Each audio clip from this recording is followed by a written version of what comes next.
श्री स्वामी समर्थ. शारदीय नवरात्रीमध्ये ज्याप्रमाणे आपण दुर्गा देवीची पूजा उपासना करतो त्याचप्रमाणे आपण आपल्या कुलदेवीचा कुळाचार करत असतो. कुलदेवीची सुद्धा आपण उपासना करत असतो. नवरात्रीच्या पहिल्या दिवशी घरामध्ये घटस्थापना केली जाते. त्याचप्रमाणे कुळाचार म्हणून नवरात्रीमध्ये आपण देवीची ओटी भरत असतो आणि कन्यापूजन सुद्धा करत असतो. कन्यापूजन आपण कोणत्या माळेला करायचे आहे, यासाठी किती मुलींना बोलवायचं आहे, त्याचप्रमाणे ह्या ज्या कन्या आहेत, कुमारिका आहेत, तर त्या किती वर्षाच्या असाव्यात आणि या मुलींना भेटवस्तू काय द्यावी, प्रसाद म्हणून काय द्यावे, कोणत्या मुलींना कन्यापूजनासाठी बोलवू नये, अशी संपूर्ण माहिती आपण आजच्या या व्हिडिओमध्ये पाहणार आहोत. व्हिडिओला सुरुवात करण्या अगोदर तुम्ही जर चॅनलवरती नवीन असाल आणि पहिल्यांदाच माझे व्हिडिओ पाहत असाल तर चॅनलला सबस्क्राईब करा. व्हिडिओ माहितीपूर्ण वाटला तर व्हिडिओला लाईक करा. कन्यापूजन म्हणजेच कुमारिका पूजन कसे करावे तर हे आपण पाहणार आहोत. पण त्यापूर्वी आपण किती कुमारिकांचे पूजन केल्यास आपल्याला काय फळ प्राप्त होते, एका कुमारिकेचे पूजन केल्यास ऐश्वर्य मिळते, 2 कुमारिकांचे पूजन केले तर मोक्ष प्राप्ती होते, 3 कुमारिकेचे पूजन केल्यास अर्थप्राप्ती धर्मप्राप्ती होते, 4 कुमारिकांचे पूजन केल्यास राजपद प्राप्त होते, 5 कुमारिकांचे पूजन केल्यास विद्याप्राप्ती होते, 6 कुमारिकांचे पूजन केले तर षटकर्म सिद्धी प्राप्त होत असते. त्याचप्रमाणे 7 कुमारिकांचे पूजन केल्यास राज्यप्राप्ती आणि 8 कुमारिकांचे पूजन केल्यास संपत्ती प्राप्ती होते. 9 कुमारिकांचे जर आपण पूजन केले तर पृथ्वीचे राज्य मिळते अशी मान्यता आहे. तसेच किती वर्षाची कुमारिका ही कोणत्या रूपामध्ये असते तर 2 वर्षाची कन्या ही कुमारिका रूपामध्ये असते, तिचे पूजन केल्यास दारिद्र्य संपते. 3 वर्षाची कन्या ही त्रिमूर्ती रूपात असते, तिचे पूजन केल्याने सुखसमृद्धी लाभते. 4 वर्षाची कन्या ही कल्याणी रूपात असते, तिचे पूजन केल्याने आपल्या घराचे कल्याण होते. 5 वर्षाची कन्या ही रोहिणी रूपात असते, तिचे पूजन केल्याने घराचे आजारपण संपते.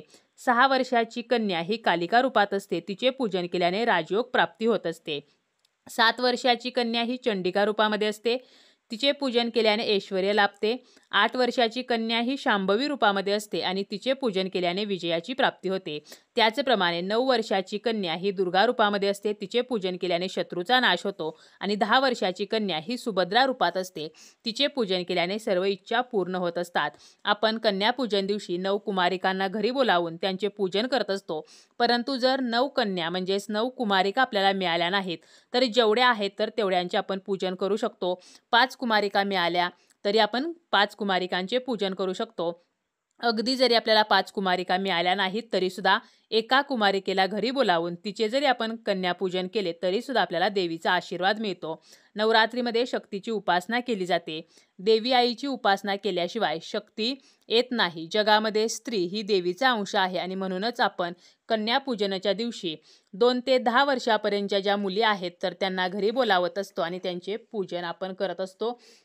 याला धार्मिक महत्त्व सुद्धा आहे. कुमारिकांना साक्षात देवीचे रूप मानले जाते आणि त्यांचे पूजन केल्याने दुर्गा माता प्रसन्न होते, घरातील दारिद्र्य नाहीसे होते, घरामध्ये सुखसमृद्धी येते. त्याचप्रमाणे घरातील व्यक्तींचे आरोग्य सुद्धा चांगले राहते. तर असे हे कन्यापूजन नवरात्रीमध्ये कोणत्या माळेला करायचे आहे तर अष्टमी तिथीला म्हणजेच दुर्गाष्टमीच्या दिवशी कन्यापूजन हे करण्याला अनन्यसाधारण महत्त्व आहे. परंतु ज्यांना दुर्गाष्टमीच्या दिवशी कन्यापूजन करणे शक्य नाही तर ते नवमी तिथीला सुद्धा कन्यापूजन करू शकतात. त्याचप्रमाणे कन्यापूजन कसे करावे तर आपल्याला कुमारिकांना घरी बोलवायचं आहे.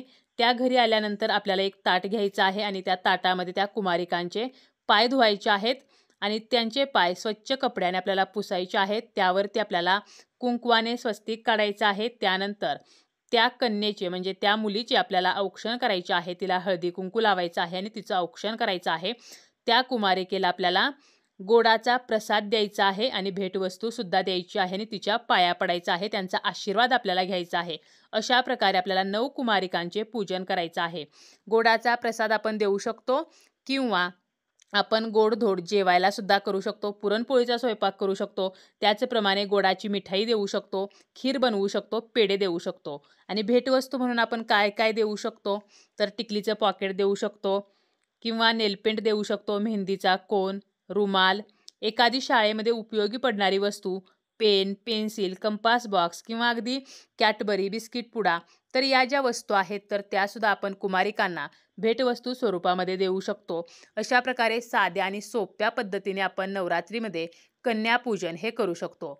परंतु ज्यांना मासिक धर्म येत नाही तर अशाच मुलींचे कन्यापूजन केले जाते आणि म्हणूनच 2 ते 10 वर्ष वयोगटातीलच मुलींना कन्यापूजनासाठी बोलावायचं आहे.